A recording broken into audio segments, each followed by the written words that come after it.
Just how much laptop can you expect for $199? I'm Dan Ackerman, and this is the new HP Stream 11, part of a new series of super low-cost PCs by HP being heavily promoted by Microsoft that aims to take on Google's Chromebook line. Now, Chromebooks are, of course, very low-cost systems that only cost $200 to $300, and they run the Chrome OS, which is not Windows. It's basically just a Chrome web browser. Use them to just get online. They don't really have any onboard storage. You can't run apps, you can only run web apps. So this new Microsoft version of that, it's a very low power laptop. It's got an Intel Celeron processor, it just has 2 gigs of RAM, has a fairly small 32 gig SSD, most of which is taken up by the Windows OS and file system, so not a lot of local storage on here.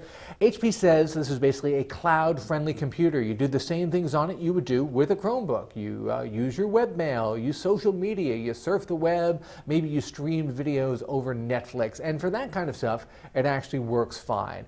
We found that using Windows 8 native apps, let's say Internet Explorer over Chrome, worked a little bit better, as those apps are really well optimized to run in Windows 8 no matter what kind of hardware you have. Here the Windows 8 tile screen moves really smoothly. It's not a touch screen here. You still have to use the touchpad or hook up an external mouse.